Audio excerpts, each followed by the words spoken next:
யுத்தம் செய் சேனலுக்கு தங்களை அன்புடன் வரவேற்கிறோம். இன்னைக்கு நாட்டில் நம்ம நிறைய பிரச்சனைகளை சந்திச்சுட்டு இருக்கோம். அது மட்டும் இல்லாமல் அந்த பிரச்சனைகளுக்கு தீர்வு காணணும் அப்படின்றதுக்காக புது புது சட்டங்களையும் நம்ம கொண்டு வந்துட்டு இருக்கோம். அப்படிப்பட்ட நிலையில நாம ஒரு சாதாரண மனுஷனாக இருந்து சில அடிப்படை விஷயங்களை கண்டிப்பாக தெரிஞ்சிருக்கணும். அதில் சிலது நான் உங்ககிட்ட இன்னைக்கு ஷேர் பண்ணிக்கிறேன்.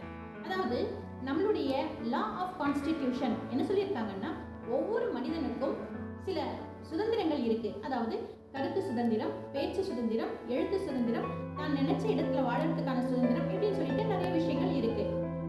இதுல முக்கியமா என்ன விஷயம் சொல்ல இருக்கு அப்படின்னு பாத்தீங்கன்னா, யார் ஒருத்தரையுமே ஜாதி, இனம், மதம், மொழி, பாலினம், பேசும் மொழி இவற்றெல்லாம் வச்சு பாகுபாடு பார்க்க கூடாது அப்படின்னு சொல்லிதான் முதல் சட்டத்துல சொல்லப்பட்டிருக்கு.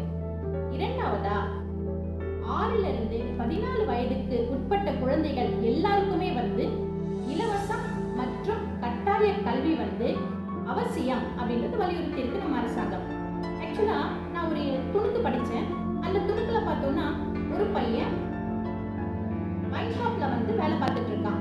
அப்போ அந்த வைன் கன்சியூம் பண்ண ஒருத்தர் கேட்கிறாரு, என்ன தம்பி நீ ஸ்கூலுக்கு போகாம இங்க வேலை பார்த்துட்டு இருக்க, இது என்ன மாதிரியான வேலைன்னு உனக்கு தெரியுமா அப்படின்னு கேட்கிறாரு. அதுக்கு அந்த பையன் சொல்றான், ஒன்ன மாதிரி தான் என் அப்பாவும் குடிச்சு நான் வீணா போயிட்டாரு. அவர் சரியா இருந்திருந்தாருன்னா நான் இந்த வேலைக்கு வந்திருக்க மாட்டேன். நாளைக்கு நீங்களும் குடிச்சு நீங்க உங்க பையன் இந்த மாதிரி நிலைமைக்கு வரும்போதுதான் அதனுடைய வருத்தம் என்னன்றது உங்களுக்கு தெரியும் அப்படின்னு சொல்லிட்டு ஒரு பதிலடி கொடுத்தான் அந்த பையன். அப்போ அந்த கேள்வியை கேட்டவருக்கு நடு மண்டையில சுத்தியிலால நச்சுன்னு அடிச்ச மாதிரி இருந்தது. அப்போ திருந்தினவர் தான் அவர். அதுக்கப்புறம் அந்த வைன் ஷாப் பக்கம் போறதும் இல்லை, அவர் அந்த லிக்கரை கன்சியூம் பண்றதும் இல்லை. இந்த மாதிரி தான் சமயத்துல குழந்தைங்க நமக்கு பாடம் கற்றுக் கொடுக்கறத மாதிரி இருக்கு.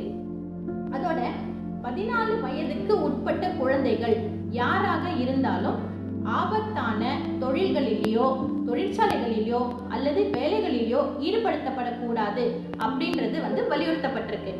அதுக்கடுத்தது, யார் ஒருத்தரும் பொதுமக்களுடைய அமைதிக்கு பங்கம் விளைவிக்கிறது மாதிரியோ அல்லது சண்டை சச்சரவுகள் அல்லது போராட்டங்களை ஊக்குவிக்கிறது மாதிரியான பேச்சுக்களையோ மேடை பேச்சுக்கள் அல்லது எழுத்து மூலமா அவங்க தூண்டுதல் பண்ணக்கூடாது அப்படின்னு சொல்றது இதுல சொல்லப்பட்டிருக்கு.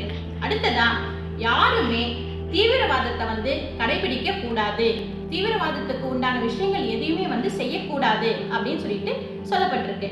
அடுத்ததா, நம்முடைய நாடு சட்டம், ஒழுங்கு, அமைதி இதுல எல்லாம் சிறந்து விளங்கணும் அப்படின்றதுக்காக நம்ம அரசியல் அமைப்புல சொல்லப்பட்டிருக்கக்கூடிய சட்டங்கள் எல்லாத்தையுமே கண்டிப்பா நாம பின்பற்றியே ஆகணும் அப்படின்றது நமக்கு கொடுக்கப்பட்ட கடமையா இருக்கு.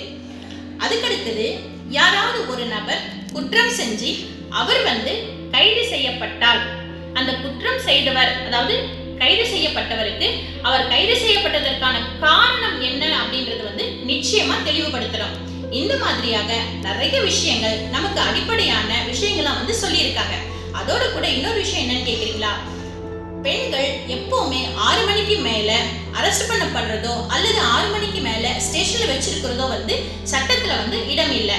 இது எல்லாமே நம்ம பேசிக்கா தெரிஞ்சுக்க வேண்டிய விஷயங்கள். அது மட்டும் இல்லாம நம்மளுடைய கருத்து சுதந்திரம், பேச்சு சுதந்திரம், எழுத்து சுதந்திரம், இது எல்லாத்தையுமே யாராவது தடை செய்யறது மாதிரி நமக்கு ஆர்டர் பாஸ் பண்ணா அவங்க மேல நம்ம நடவடிக்கை எடுக்கிறதுக்கு நமக்கு நிச்சயமா உரிமை இருக்கு.